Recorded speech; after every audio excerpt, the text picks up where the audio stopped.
del Perú. Y este programa es razón de ser, caray. El homenaje y el reconocimiento siempre a nuestros maestros. Y en ese sentido, y en esa lógica, qué mejor manera que abordar el tema de la educación desde una mirada amplia en el programa que pudiendo conversar con nuestra ministra de Educación, la ministra Miriam Ponce, que nos acompaña el día de hoy, a quien yo agradezco que se haya tomado estos minutos de sábado, siempre en las semanas ministeriales, esto es complejo, para estar un ratito con nosotros. Ministra, bienvenida, qué gusto conversar con usted. Muy buenos días, Carlos, y un saludo para toda tu audiencia, y gracias por la invitación. Estuvo usted con nosotros hace algunas semanas en su calidad de viceministra. Hoy viene como ministra de Estado. ¿Cómo es esto? ¿Cómo fueron las cosas? ¿Cómo se desarrollaron los acontecimientos? Cuéntenos un poquito. Bueno, yo agradezco tanto al Premier como a la Presidenta la confianza de convocarme para poder darle continuidad a las líneas de trabajo que estábamos haciendo. Y en ese sentido, bueno, como parte de mi compromiso con la educación, pues estoy aquí como ministra de Estado con la responsabilidad que esto implica, ¿no? Porque sin lugar a dudas, yo como maestra vengo trabajando hace más de 30 años en esta línea de carrera y considero que hay muchas cosas por hacer, por atender y por priorizar también, ¿no? ¿El cargo de un viceministro es más técnico y de un ministro es más político o las dos cosas hay que combinarlas siempre? Yo creo que las dos cosas se combinan siempre. Evidentemente en el Viceministerio de Gestión Pedagógica, por ejemplo, que tuve a mi cargo, yo estuve trabajando básicamente, bueno, todo lo que tenía que ver con los aspectos pedagógicos, desde inicial, que es las cunas de 0 años, hasta la universidad. Y en ese sentido tienes también todo el tema de docentes. Hay una dirección general de educación docente, donde vemos todo el tema de la normativa, el tema de las plazas, los nombramientos, las evaluaciones.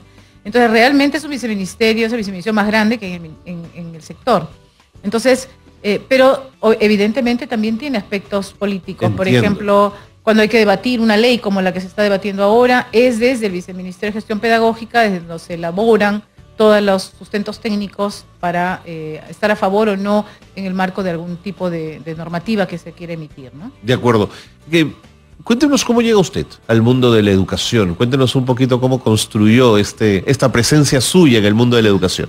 Bueno, yo estudiaba inicialmente Derecho, aunque no lo creas. Somos varios entonces. Estudiaba Derecho en la Universidad Católica. Y después de pasar un par de años en letras y empezar casi mis estudios, estábamos en una época complicada de terrorismo y yo escuchaba a mis papás en esa duda e incertidumbre de si se mantenían en el país o no. Y cuando escuchaba esas conversaciones y su preocupación por el futuro de sus hijos, hablaban de Estados Unidos y yo decía, ¿qué voy a hacer con Derecho yo allí, no? Y siempre quise ser maestra también, entonces dije, bueno, voy a cambiarme de carrera para trabajar o para estudiar primero aquello que también me gusta y bueno, en el camino se irá viendo. De acuerdo. ¿No? Y me cambié al sector educación. ¿También en la propia Universidad Católica? En la misma universidad y hice mis estudios allí, ¿no? En ese interín estuve trabajando también en la facultad, me invitaron a ser profesora de prácticas. Jefa de prácticas. Jefa de prácticas. Y después, con el tiempo, estuve trabajando también en el Centro de Investigaciones y Servicios Educativos, ¿no? Que me permitió llegar, digamos, a las zonas más recónditas del país. Entiendo. Que teníamos financiamiento de la cooperación canadiense, con una de las pioneras también en educación inicial. Y educación inicial era su opción, era lo que le interesaba, el trabajo con los más pequeñitos. Efectivamente, yo hice primero educación inicial, después hice formación magisterial, y así conforme he ido avanzando en mi carrera, he ido incorporando nuevos estudios, ¿no? Por ejemplo, a partir de trabajar en el Centro de Investigaciones, se trabajaba mucho educación a distancia. Mire.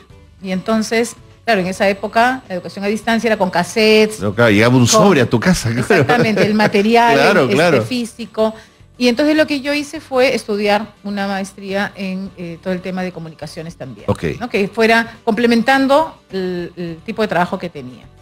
Después hice formación magisterial porque trabajaba en la universidad y dictaba clases también, entonces trabajaba con adultos, ¿no? Con maestros. Entiendo. Entonces también hice una segunda especialidad en formación magisterial. Después así fui avanzando y trabajé en una institución española, una fundación española que trabajaban en las zonas rurales de nuestro país. ¿Qué fundación era? Ayuda en Acción. Entonces estuve ahí también dirigiendo a nivel nacional el tema educativo. Y también hice estudios que me permitieran abarcar un poco más lo que era el tema rural. ¿Que eran proyectos de fortalecimiento de capacidades del ámbito rural, de la educación pública? ¿Por ahí iban las cosas? Era el mejoramiento de todo lo que era los aspectos metodológicos sobre la educación rural. Ajá. La educación rural viene siendo puesta como una prioridad, sin embargo, no hemos logrado revertir los resultados, correcto, ni tampoco tener mejores condiciones para los chicos. Entonces, para mí es una prioridad. Porque además usted vio la postergación de la educación rural ya en esos años, digamos. Exactamente, exactamente. Inclusive trabajé en Ayacucho con la universidad, casi 5 años íbamos en esas épocas difíciles, ¿no? ¿En la San Cristóbal de Huamanga, sí? No, trabajábamos en las comunidades donde estaban los programas no escolarizados de educación inicial. Correcto. Desarrollando capacidades para en los años de la violencia, ¿no? En los años más o menos, sí, sí, todavía eran años de violencia, ¿no? Y ahí, bueno, pues trabajamos con profesoras coordinadoras, con promotoras educativas, con los padres de familia muchísimo y con los niños, ¿no? Entonces, esa zona rural para mí tiene mucho significado porque, sin lugar a dudas, hay muchas condiciones que todavía hay que seguir atendiendo, ¿no? Después ya he ido caminando en este aspecto educativo, estuve un tiempo en varios grupos de trabajo de educación, y me llamaron para asesorar al doctor Wexler, que en ese momento era viceministro de Gestión Pedagógica, y ahí entré al Estado. Entré al Estado con Paniagua, en la época de Paniagua, para un proyecto de infancia, para priorizar políticas de infancia. ¿Wexler era ministro de Estado? No, en ese momento no. Ya, era viceministro todavía. Era todavía viceministro. Después el viceministro me llama para que lo esté como parte de su grupo de asesores. ¿Le gusta ese mundo del Ministerio de Educación? Es difícil, es un mundo muy difícil. Es muy complejo, ¿no? Yo fui aprendiendo recién ahí. Entré en el año 2002. 2002 debe ser, claro. Regresé en el 2004. Y en el 2004, después de ser asesora, me piden que asuma la dirección inicial y primaria. Entonces la asumo. Y ahí empezó el tener menos horas de sueño, porque no solamente es el tema técnico, es el tema complejo de la estructura del Estado y de la normativa del sector público, que es bastante compleja también, ¿no? Después vino la Ley General de Educación, se hizo la Dirección de Educación Básica Regular, donde uníamos, digamos, los niveles, porque siempre se ha visto al niño por un lado, el de primaria por otro y el secundaria por otro. Y el proceso como si fueran compartimentos estancos, ¿no? Creo que ha sido uno de los grandes problemas. Claro. Y me tocó justamente pasar por el proceso de articular el diseño curricular. Y ahí fue grandes discusiones y debates técnicos con los equipos para poder mirar a la persona como una persona que transita a lo largo de la básica regular y no como una persona que por su nivel es uno y en el otro nivel es otro, ¿no? Sino mirar esta secuencialidad que tiene en el proceso de desarrollo. Entonces, ahí fue que hicimos el primer proceso de articulación del diseño curricular y ya posteriormente a ello pues han ido haciendo algunos cambios también curriculares en ese marco, ¿no? Interesante. En fin, seguro que se nos quedarán algunas cosas en ese resumen, pero sin duda hay una visión y hay una implicancia permanente con el mundo de la educación en nuestro país. Ministra Ponce, en su trabajo cercano a los maestros, ¿cómo, más allá de que usted sea maestra, cómo ve al maestro y a la maestra peruanos? ¿Cómo son estos? ¿Dónde están sus potencias y dónde están sus desafíos? Bueno, yo creo que el maestro peruano en general tiene muchos aspectos que no han sido nunca colocados como aspectos positivos. Por ejemplo, el compromiso que tiene, ¿no? El maestro en general sí está preocupado por sus alumnos. No siempre tiene las mejores condiciones para poder atenderlos, pero sí siempre ha mostrado mucho interés en ellos. Creo que el esfuerzo que han tenido algunos de ir sacando sus maestrías, de ir estudiando y seguir capacitándose de manera autónoma, y en muchos casos por las ofertas que haya dado el Estado, es una muestra de ello, ¿no? Por supuesto que como en todo habrán maestros que de repente no les gusta tanto estudiar, ¿no? Pero hay de todo, ¿no? Pero en términos generales yo creo que sí, y hay un reconocimiento que quedó tal vez en el olvido, ¿no? Porque en las épocas difíciles de nuestro país, los profesores siempre estuvieron en la escuela. Eso nunca se paró, ¿no? Entonces, que hay que revalorar la profesión docente, yo creo que sí, pero también depende de nosotros. Y parte de ese compromiso y desafío que tenemos los maestros es asegurarnos que nuestros niños aprendan, asegurarnos que mejoren sus condiciones, asegurar que cada vez haya menos violencia en las escuelas, trabajar más con los padres para que nos ayuden en ese proceso, ¿no? Y seguir en un proceso de formación permanente, porque todo profesional tiene que estar permanentemente capacitándose, ¿no? Yo tengo la normativa a nivel personal de que cada 2 años tengo que hacer una maestría diferente, especializándome en algo que estoy trabajando, o algunos cursos que ayuden a fortalecer mis capacidades como profesional, ¿no? Y en ese sentido es que el Ministerio está haciendo un programa de formación docente en servicio para apoyarlos. Para acompañar todo ese proceso, claro. Y para apoyarlos, porque la investigación con la neurociencia nos da muchas más pistas de cómo trabajar mejor. Sin duda. Y por eso es que nuestro programa está priorizando eso.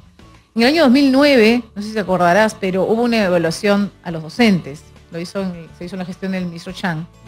Y en esa evaluación, una de las cosas que se arrojó como resultado fue que el profesor de inicial conoce bastante bien a su niño, ¿no? Cómo desarrolla, son sus etapas de desarrollo. El de primaria ya no lo conoce tanto. Y el de secundaria no lo conoce nada. Y eso no es por una responsabilidad del maestro, es porque la formación pedagógica, tanto en universidades como en pedagógicos, así estuvo orientada. Es decir, yo iba a inicial y me formaban en todo el proceso de desarrollo del niño, cómo era el niño, cómo desarrollaba. En primaria se centraban en las metodologías, las estrategias, todo aquello que te enseñara a aprender a leer, a escribir, a multiplicar, a sumar. Y en secundaria, la formación era disciplinar. Entonces, el estudiante, digamos, no era la prioridad en la formación, sino la disciplina que enseñabas tú. Claro. Entonces, esa evaluación te da una muestra de cómo los maestros fuimos formados. Entonces, hay que revisar toda esta información para definir qué necesita el maestro y en dónde lo apoyamos. Pero qué bueno que hable de formación docente, porque la educación plantea tales retos hoy que cuando he hablado con especialistas, todos hablan de la necesidad de una revolución educativa, de una educación disruptiva frente a lo que hemos tenido durante muchos años. Y yo no sé si la academia los está preparando para ello, ministra Ponce. Bueno, estamos trabajando con la Dirección de Formación Docente también para poder revisar estas cosas. Estos temas son fundamentales. Pero en la medida que el maestro se acerque a conocer mejor quién es ese niño, cómo aprende ese niño, ¿no? Va también a ir abriendo la posibilidad de incorporar nuevas propuestas metodológicas para trabajar y aceptar que la tecnología está aquí. Sí, pues. Ayer hemos inaugurado un aula móvil súper, de verdad que está hermosa, en el marco de un convenio que firmamos con Huawei. Es increíble porque es un aula que tiene internet y que va a recorrer, en principio, durante 3 años, zonas rurales de Ayacucho, Huancavelica y Lima provincias, ¿no? Y los chicos están súper encantados porque van a aprender a desarrollar proyectos de emprendimiento y es una forma de ir cambiando esta lógica de que el emprendimiento no puede utilizar la tecnología que tiene a su disposición. Entiendo. Esto es una alianza público-privada. Es una alianza público-privada, o sea, es en el marco de un convenio que se firmó cuando estuve de viceministro, ¿no? De acuerdo. Entonces, me dice usted que a esa academia, ¿qué hacemos con ella? ¿Cómo la fortalecemos? ¿Cómo mejoramos esos vínculos? Bueno, hay un proceso en este momento de licenciamiento de los pedagógicos y de los tecnológicos. Sí. Y en ese proceso justamente es donde estamos trabajando con la Dirección de Formación Docente y de Formación Inicial Docente para que se incorporen algunos aspectos que son esenciales. Eso va a pasar por revisar con las universidades y los pedagógicos los contenidos curriculares que se están priorizando. Porque hay muchos institutos públicos en este momento que están sin licenciamiento aún, ¿no es cierto? Bueno, ahí tenemos un tema que es importante, que es bueno que la ciudadanía lo conozca, ¿no? Cuando se hizo el proceso de licenciamiento de las universidades, se hicieron condiciones básicas de calidad que todos conocemos. Así es. Sin embargo, y me parece bien que existan estas condiciones y que sean exigentes, ¿no? Pero realmente cuando se fue a los institutos y a los pedagógicos, casi es una copia de las condiciones básicas. Y creo que en ese sentido, una cosa es la universidad y otra cosa es lo técnico y lo pedagógico. Nuestra realidad tiene que ser considerada cuando se hacen normativas. Y lo que estamos viendo es que la mayoría de las instituciones no cumple por una serie de cosas. No en los papeles, sino en las infraestructuras, en los diseños. Entonces, estamos pasando por un proceso de revisión. Vamos a poner para recoger toda la opinión de quienes tienen institutos, para que nos compartan también su visión de qué es lo posible y qué no es lo posible. Porque no basta con poner una norma y decir, bueno, tienes tantos días para hacerlo y si no lo haces, lo cierro. No, la realidad porque hay una... Exactamente, la realidad supera la norma, ¿no? Y ciertamente pondríamos en riesgo la oferta educativa que se le da a los estudiantes a nivel nacional. Entonces, estamos en ese esfuerzo y las condiciones básicas de calidad a las que no vamos a renunciar, pero tenemos que revisar en contextos diversos, ¿no? Va a ser en términos conjuntos con los involucrados. Porque ese es otro tema, ¿no? La importancia de que cuando tú normes con quien lo va a ejecutar. Sí, claro, ¿no? De acuerdo. Ministra Ponce, me tengo que ir a la pausa, pero no se vaya, por favor. Quédese un rato más para seguir conversando de estos temas que son tan importantes. Estamos en Escuela Abierta, hacemos una pausa, 12:16, y regresamos para seguir conversando con la ministra de Educación, Miriam Ponce. Volvemos. De Rama Magisterial presenta la medalla de honor José Antonio Encinas, un reconocimiento a la trascendencia. Esta actividad emblemática regresa este año para reconocer los aportes de destacadas personalidades a la educación, la cultura, el arte y la investigación en el Perú. En esta oportunidad, invitamos a la sociedad civil, instituciones públicas y privadas, colegios, universidades y gobiernos regionales y locales a realizar sus propuestas de candidatos para recibir esta medalla en cualquiera de sus dos categorías. Gran Oficial, para maestros y maestras que destaquen en la función de docentes o directivos. Gran Cruz, para personalidades destacadas en las diferentes áreas de investigación, cultura, arte y humanidades, cuyos aportes sean significativos al desarrollo de la educación nacional. El plazo de inscripción vence en ambos casos el 8 de septiembre. Ingresa a www.derrama.org.pe y revisa los requisitos y perfiles para cada categoría. Fecha de entrega 5 de octubre. Derrama Magisterial. Seguridad social para el maestro. Seguimos en el programa, seguimos en Exitosa en los 95.5 en Lima y en toda la señal de Exitosa a nivel nacional. Qué bueno que están con nosotros, porque la ministra Miriam Ponce, ministra de Educación, está con nosotros. Ella ya estuvo en el programa alguna vez con su calidad de viceministra y hoy ha tenido la enorme gentileza de estar con nosotros para hablar de varias cosas ligadas al mundo de la educación. Ministra Ponce, creo que si hay un compromiso de los maestros fue el haber reconocido la necesidad de la meritocracia y habérsela jugado por ella y haberla defendido. Tal como está planteada la Ley de Carrera Pública Magisterial, ¿reconoce ese esfuerzo y esa meritocracia o ahí hay que hacer algunos cambios? Bueno, en la Ley de Carrera Pública Magisterial yo creo que es un gran logro, ¿no? Se hizo una reforma de la misma. Ciertamente te establece una serie de escalas. Y el Ministerio de Educación lo que está haciendo es abrir nombramientos, según lo que marca la ley, que es cada 2 años, y también concursos de ascenso, ¿no?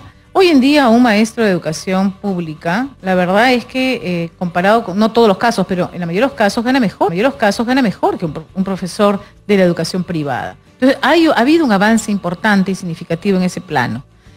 En relación al ingreso a la carrera pública magisterial, es importante hacer notar que así como nosotros evaluamos a los alumnos, nosotros también como maestros pasamos por un proceso de evaluación. Así es, por supuesto. ¿No? Y es necesario porque de alguna u otra manera nos exige justamente ir en ese proceso de autoformación y de formación permanente.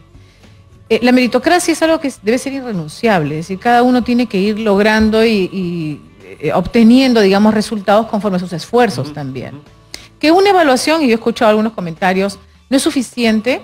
Es verdad, cuando yo evalúo a un alumno con un examen, puede ser que ese día haya tenido un mal día, el niño... Tuvimos un debate de Trachtenberg y Wechsler justamente sobre ese tema. Claro, Trachtenberg decía, esta prueba no sirve, no mide nada. Pero claro, Wechsler decía, claro, porque lo ves desde el privado, en lo público, ¿cómo haríamos para evaluar a tantos maestros? A ver, yo no me voy ni a un lado ni al otro lado. Lo que creo yo es que una evaluación, efectivamente, el lápiz de papel te da una información. Yo no sería tan tajante en decir que no sirve. Discrepo con esa afirmación, porque sí te da una información. Es importante, ahorita estamos discutiendo y muchos maestros dicen, bueno, el currículo no tiene conocimiento. Entonces, ¿cómo desarrollas competencias si no tienes constructos? ¿No? Los necesitas. Lo entiendo. ¿No? Entonces, igual acá, tú tienes que saber algunas cosas fundamentales, digamos, que se miden con una prueba de lápiz y papel. Pero no es suficiente. Tiene que haber también una prueba de desempeño. Efectivamente, la evaluación de desempeño tiene que ser también complementaria a esa prueba, ¿no? Como te daba el ejemplo, un niño puede haber pasado un mal día y a lo mejor ese día en el examen lo dejó en blanco, o no lo hizo, estaba frustrado, lo que fuese. Eso no quiere decir que el niño no sepa nada. Para eso el profesor lo acompaña a lo largo de su proceso educativo y puede decir, bueno, ¿qué pasó con este niño? Es una alerta, ¿no? Pero dentro de la carrera pública magisterial, obviamente hay una evaluación porque efectivamente se presentan miles de maestros, ¿no? Y es un primer paso, una primera evaluación. Que se abandonó, que se dejó sin avanzar la evaluación de desempeño, sí. Que hay que avanzarla también, ¿no? efectivamente son miles. Entonces hay que mirar cuál es la mejor forma. Y ahí yo creo también que tenemos que sentarnos a dialogar y discutir sobre quién debe hacer esa evaluación de desempeño, ¿no? Porque la pirámide parece que estuviera invertida. O sea, hay más gente en el Ministerio de Educación que en la SUGEL. Entonces, yo sí creo que si el UGEL es la instancia local que está más cercana a la institución educativa, necesitamos potenciar también esas instancias, ¿no? Y nosotros, que somos un ente rector, ejercer la rectoría, plantear las políticas, debatirlas, mejorarlas, estar siempre actualizados, ¿no? Pero hay instancias como la regional y la local que también tienen un rol y un papel. Entonces ahí creo que falta fortalecer más nuestro papel de descentralización, por el que yo apuesto absolutamente, ¿no? Pero mire qué complejo cómo se van jalando temas, porque también lo decía Trachtenberg. En un colegio, un maestro nombrado que pasó la prueba de evaluación está dictando al costado pared con pared con otro profesor que no ha pasado esa prueba, que es contratado, pero que hacen los dos exactamente lo mismo. Entonces decía, ¿puede una prueba memorística, claro, con el tono que usa Trachtenberg, basarse en una sola prueba para esa diferencia tan grande entre uno y otro? A ver, yo creo que como en todo hay etapas. Y no estoy de acuerdo con que se señale que es una prueba memorística. ¿No? Es una prueba que también pone casuísticas para poder resolver, ¿no? Y es necesario, siempre van a haber posiciones, no todos vamos a estar de acuerdo, ¿no? Pero hay caminos y la carrera pública te traza un camino y es una ley. Y entonces hay que ser respetuosos de la ley y de la meritocracia que está establecida. En ese sentido, por ejemplo, nosotros tenemos un proyecto de ley y estamos conversando, ya nos hemos reunido casi con 6 bancadas y con la comisión, con el presidente de la Comisión de Educación, porque a raíz del problema de la ley que se aprobó en el Congreso, todavía no ha llegado la autógrafa, yo espero que la revisen nuevamente y la que de los 14.000 docentes. La de los 14.000 docentes, justamente, ¿no? Ahí era que no haya evaluación para los docentes. Y viene la discusión, pero si está contratado igual, ¿no? A ver, las evaluaciones nacionales son cada 2 años. Entonces, una forma de darle solución a esta situación es hagamos una ley que permita que las evaluaciones sean anuales, ¿no? Y de aquí a 2030. Eso nos va a permitir que aumentemos el número de maestros nombrados. Cerramos la brecha con los contratados. Y vamos cerrando las brechas, exactamente. Entonces, ahí está la ley, la vamos a proponer al Congreso y estoy segura que con varias de las bancadas que ya me he reunido, les parece una buena solución y un buen avance, ¿no? Eso va a permitir también que en el caso de la ley, los interinos que eran aquellos que en su momento no tenían título pedagógico, ¿no? Efectivamente hay un tema ahí que hay que reconocer y es que ellos eran los que aceptaban ir a zonas alejadas en el país. Y eso también tiene un mérito. Sin duda. Pero el que tenga un mérito no quiere decir que se compense vulnerando de alguna manera una ley que ya está establecida y que todos los demás están siguiéndola. Entonces yo creo que esas cosas hay que diferenciarlas. Después, los que han tenido 30 meses, ese es otro artículo, 30 meses que entran automáticamente. Nuevamente, estás vulnerando una ley que ya está establecida. Y eso no significa que tú no valores, porque yo creo que la forma de valorar las cosas puede tener muchas formas, ¿no? Puedes sacarle una resolución reconociéndoles que han tenido un aporte en ese trabajo que han hecho en su momento. Entiendo. El mérito no debe violentar la ley, yo eso lo entiendo claramente. Exactamente, ¿no? Y eso es lo que estamos conversando. Ahora, sí quiero aclarar que no son 14.000 efectivamente. 14.000 era el número grueso. El universo, digamos, ¿no? De aquellos que no tenían título en ese momento. En el año 2015 sale una resolución de Secretaría General que lo único que hace es operativizar, ¿no?, lo que decía la ley. Es decir, que el que no daba la prueba quedaba fuera de la ley del profesorado. Entonces, finalmente, eso es lo que se aplica, se hace una evaluación y se presentan 5.800 más o menos, un 35%. De ese porcentaje que se presenta, solo el 10% aprueba, 546. Y de esos 546 que aprueban, obviamente entran inmediatamente a la carrera, queda pues un saldo de maestros, ¿no?, que son 14.000, si no me equivoco, 501. Entonces, de esos que quedan, en la actualidad hay muchos que se han jubilado, hay muchos que han fallecido con el tema del COVID, hay muchos que han dado su prueba en el interín y ya están en la carrera, hay otros que por orden judicial han entrado a la carrera, a la ley de profesorado, perdón, y un saldo. ¿Cuánto es ese universo potencial que podría dar esta prueba o acogerse a esta ley? Son 8.116. Ok. ¿Ya? ¿Todos van a postular? No sabemos. No sabemos. ¿Todos tienen título? Tampoco sabemos. Solo sabemos que 1.501 tienen títulos porque actualmente están contratados en este año 2023 en esas zonas. ¿Ya? Entonces, cuando se dice, no, son 1.000, no, 2.000, 2.500, yo tendría mucho cuidado con las cifras porque el potencial es el número posible. No, de acuerdo, ¿no? De acuerdo.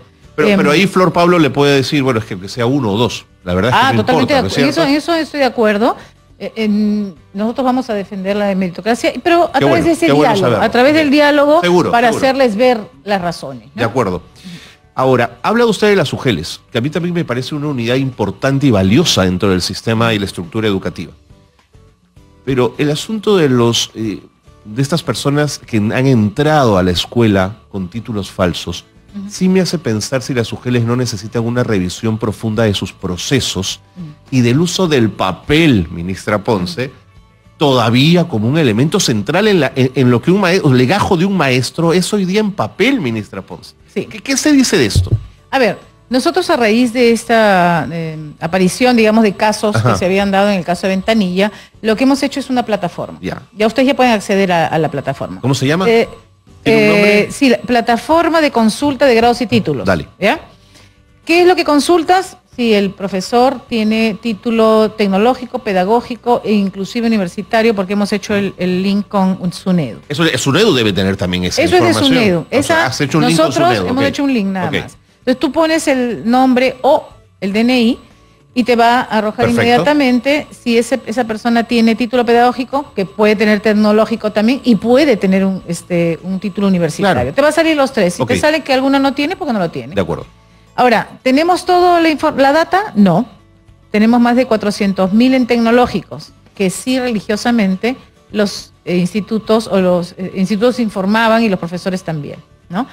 Pedagógico no lo tenemos, porque el proceso que existía era que la DRE tenía que registrarlos, emitirles una resolución y recién con eso tener la certeza de que es válido el instituto. Entiendo. Entonces ya las DRE han recibido, hicimos un despliegue inmediatamente de más de 100 personas a nivel nacional para que les ayuden a hacer el proceso. Ahora ellos ¿qué están haciendo? Están actualizando su data y la están mandando poco a poco al ministerio. Que no exista en la plataforma no quiere decir que no tenga título. Por favor, no vayan a pensar eso. De acuerdo. ¿No? O sea, si yo pongo mis datos y resulta que no aparezco... No tengo título. No. Ándate a tu dirección regional y pídele por favor que manden de una vez tu título. Perfecto. ¿No? Pero lo están mandando de a pocos. Entiendo. Y nosotros estamos actualizando semanalmente, ¿no? Eso es una fuente, digamos, de información, porque sí creemos que los padres incluso tienen todo el derecho a saber si tiene título o no tiene título. Sin duda. El maestro de sus hijos, así ¿no? Es, claro. Así es. Y ahí eso incluye todo el que tenga título. Porque a pesar de que yo pueda haber estudiado en una universidad o en una institución privada, también necesita ese refrendo. Pero ¿le sorprendió la situación? ¿Le sorprendió la aparición de esa noticia o era intuible que eso podía pasar? A mí me sorprendió porque habíamos avanzado mucho en cuanto a descartar, digamos, esta tendencia que hubo durante muchos años de los títulos falsos, que todo el mundo sabía que en Wilson se obtenían, ¿no? Y eso se trabajó en su momento hasta donde yo sabía, ¿no? ¿Siempre van a haber remanentes? Sí, siempre pueden haber algunos remanentes, ¿no? Porque no es que hayan aparecido, o sea, a pesar de que nosotros hemos sido a nivel nacional, no han aparecido muchísimos más, ¿no? Han aparecido 100 casos en total de momento aproximadamente, más o menos el número, ¿no? Ministra Ponce, me tengo que ir a la pausa. Quiero pedirle que por favor se quede un ratito más con nosotros, porque si se da cuenta cómo es el mundo de la educación, nos hemos centrado mucho en la vida del ministerio y lo administrativo, y no hemos hablado de los chicos y las chicas, que son la razón de ser, además, de la educación. Gracias por estar nuevamente con nosotros. Pausa, que Escuela Abierta, y regresamos. No se van.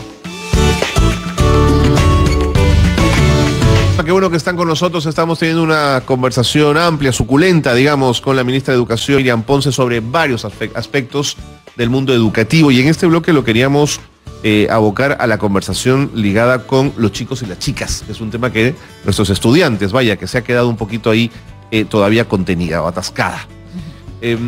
Ministra Ponce, la última prueba de evaluación censal mostró resultados que siguen siendo muy complejos en relación a la adquisición de competencias. No tiene que ver con este gobierno ni con el anterior, tiene que ver con muchos años de postración de la educación y de los chicos y las chicas en la escuela. ¿Tiene usted la intuición, la fórmula de hacia dónde ir para que eso dé un giro realmente potente, que potencie, que sea una palanca para el desarrollo del Perú?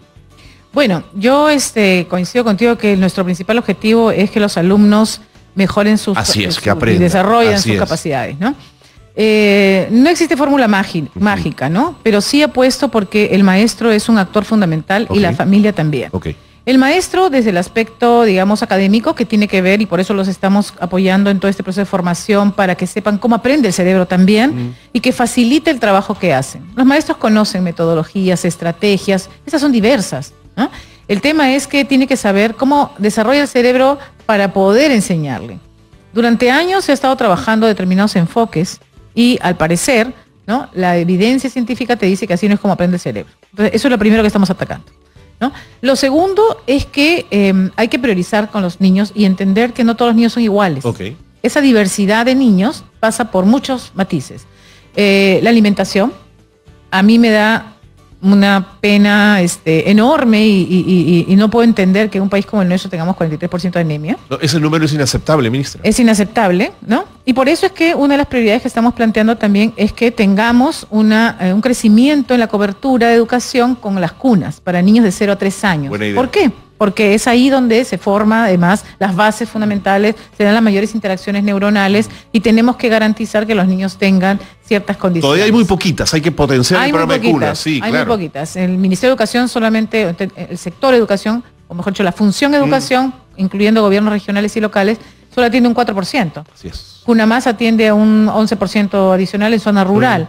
Y este año que viene vamos nosotros a crecer con cunas a nivel de zona de pobreza urbana. Que además impactaría en el mejor uso de tiempo de las mujeres, sabiendo que sus hijos están cuidados. Para el tema económico también de las mujeres. Pero perdónenme, nos fuimos un poquito del tema, sí. Ok, entonces eso es por un lado, ¿no? Que se conozca bien cómo aprende el niño, priorizar aprendizajes. Esto siempre ha sido un debate, porque uno puede estar de acuerdo con muchas cosas y otras no, ¿no? Pero no todo se va a poder. La situación de la educación en el país es muy compleja. O sea, si vemos la brecha de infraestructura, ha crecido encima con el tema del Yaku, con el tema que hemos pasado por la pandemia. Entonces, realmente, atender eso en 1 año, 2 años, 3 años va a ser imposible. La brecha de infraestructura educativa no hay forma. La brecha de infraestructura, que es bastante preocupante. Seguro. Y por otro lado tienes que la familia cumple un rol fundamental, porque está demostrado que el aspecto emocional de los niños es fundamental para su aprendizaje. La pandemia lo demostró a todas luces. El Perú no hizo una evaluación inmediata de los resultados de aprendizaje post pandemia. La hizo después de 1 año de presencialidad. Entonces no podemos decir realmente cuál fue el impacto de la pandemia en aprendizaje. De acuerdo. ¿No? De manera exacta, digamos. Pero sí se hicieron estudios sobre el efecto emocional. Y ahí tenemos claro un tema que hay que trabajar con los padres de familia. Existen las APAFAS, los CONEIs, organizaciones civiles de los padres, que los maestros sí tienen que comenzar a mirar con mayor preocupación para incorporarlos en este proceso educativo. No para que lo supla, de ninguna manera, pero sí para que tengan un rol, ¿no? Porque no basta con que el niño vaya al colegio. Necesitamos una familia que lo contenga, una familia que le dé afecto, una familia que asegure determinadas condiciones también emocionales y de alimentación de los niños, ¿no? Entonces, creo que ahí hay un desafío que es multicompromiso, si quieres, de múltiple frente, así exactamente, es, ¿no? Siempre se dice la educación está de todos. Bueno, que sea una tarea realmente de todos. Bueno, sobre ese punto, cuando uno mira las encuestas de quienes validan el castigo físico en menores, es impresionante. Entonces, poco ayuda ese castigo en las labores educativas, justamente. Así es, ¿no? Y creo que se ha demostrado que en este momento estamos en una crisis de valores sin duda, muy fuerte. Muy compleja, sí. En una crisis de desconfianza también. Muy grande, sí. Y que tenemos que afrontar en la medida que podamos desde la escuela, pero también desde la familia y desde la sociedad. Nosotros pronto vamos a involucrar a todos en este proceso de educación ciudadana, ¿no? Para fortalecer nuestros valores, nuestra mirada como país, nuestra identidad nacional, que creo que es un desafío, pero que tenemos que asumirlo con el deber que nos corresponde como peruanos, ¿no? Interesante. Ahora, ha hablado en varios momentos usted, ministra, en esta conversación de la neurociencia. Y a mí me parece fantástico porque sí creo que hay que conocer cómo aprenden los chicos para poder educar, digamos, ¿no? Haber descubierto de pronto que la adolescencia es una ventana de oportunidad para seguir instalando conocimientos es maravilloso. ¿Cuánto de neurociencia hay en el Ministerio de Educación y en nuestros docentes? Que sería, claro, la pregunta, ¿cómo los dotamos de esta capacidad? Nosotros hemos hecho un diseño del programa de fortalecimiento docente que ahorita está capacitando a más de casi 130.000 docentes. Okay. ¿No? Y esto después se va a replicar para el resto de docentes que se vaya a matricular el otro año. Y dentro del proceso se está trabajando básicamente sobre qué es lo que aporta la neurociencia a la educación. Uh-huh. Eso va a permitir que el maestro conozca mejor quién es ese niño, cómo aprende, ¿no? Y cómo entonces debería de estructurar para que la enseñanza y la comprensión lectora tenga mejores resultados. No te puedo decir que vamos a tener resultados inmediatos, porque esto pasa por este proceso de formación, pasará por la implementación misma de lo que va trabajando el docente. Lo que sí les puedo decir es que en las zonas rurales tienen un acompañamiento adicional, porque obviamente la formación es a distancia, ¿no? Pero tienen un acompañamiento físico de acompañantes que están yendo a zonas rurales a trabajar con los maestros. Y en el caso de zonas, de otro grupo de maestros que está siguiendo el programa, tiene tutoría permanente también a nivel virtual, ¿no? Y otros tienen mesas de ayuda. Entonces, hemos diferenciado también estrategias de acompañamiento al maestro, porque si no necesitaríamos un regimiento de acompañantes para el país, claro, ¿no? Pero así como el tema de los psicólogos es un tema importante ahora también en el sector, ¿no? Tenemos que buscar alternativas para ir llegando al mayor número posible, porque la situación del país no solamente es presupuesto para educación, sino para todos los sectores, ¿no? Ahora, ministra Ponce, no puedo dejar de reconocer los esfuerzos que hace el Ministerio y varias gestiones del mismo por el fortalecimiento de las capacidades docentes, pero siempre me pregunto si se mide con posterioridad cuál es el resultado de lo que se invirtió en esa formación docente. ¿Impactó o no impactó en los aprendizajes? ¿Eso lo han medido? ¿Se puede medir? Se puede medir, porque si tú puedes extraer y decir, bueno, a ver, cuando tú tienes evaluaciones muestrales como las que hace el Ministerio para los alumnos, es difícil porque no coges toda la población o el universo de estudiantes. Hubo un momento en el que sí se hicieron evaluaciones censales, y eso sí te permite decir, bueno, ya a ver, los alumnos de este colegio que tuvieron su profesor formando, los alumnos de acá, los que tuvieron estas condiciones. No, los cruces que puedes hacer son increíbles. Son maravillosos, ¿no? En su momento no se vio así porque evidentemente es un poco más caro hacer una evaluación censal, pero es algo que creo que tenemos que discutir, ¿no? Para poder mirar. Lo que sí tenemos es una evaluación de entrada a los maestros y una evaluación de salida, ¿no? Y el acompañamiento, que sí nos permite ver en qué medida ha ido mejorando el maestro. De acuerdo.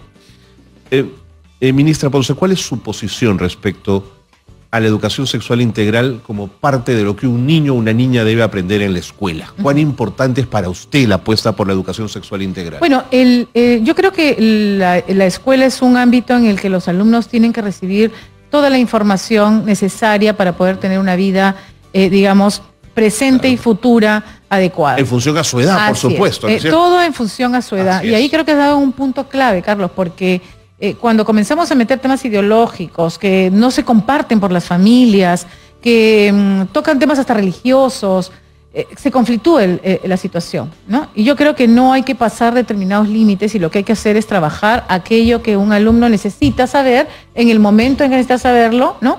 Sin estereotipar nada y de la manera más objetiva posible, ¿no? Porque hay decisiones que creo que han ido confundiéndose en el camino en este proceso educativo que se tiene con los alumnos, ¿no? Digamos, pero ¿se puede enseñar educación sexual integral desde la máxima neutralidad o siempre hay sesgos naturales? No, porque yo creo que el conocimiento de tu cuerpo, el conocimiento, digamos, de cómo funciona, eso es parte de la ciencia misma, claro. Exactamente, ¿no? Cuando pasas la línea en determinados temas, yo creo que es donde vienen los problemas. Siente que se complejiza. Exactamente. De acuerdo. Una última pregunta, la relación de docentes con antecedentes de agresión sexual dictando en la escuela pública peruana. ¿Cómo está enfrentando usted ese problema? Bueno, hasta donde se avanzó en el Ministerio de Educación se tiene un proyecto, ¿no? Para poder, que ya lo hemos mandado, para que se pueda publicar aquellos que han sido condenados.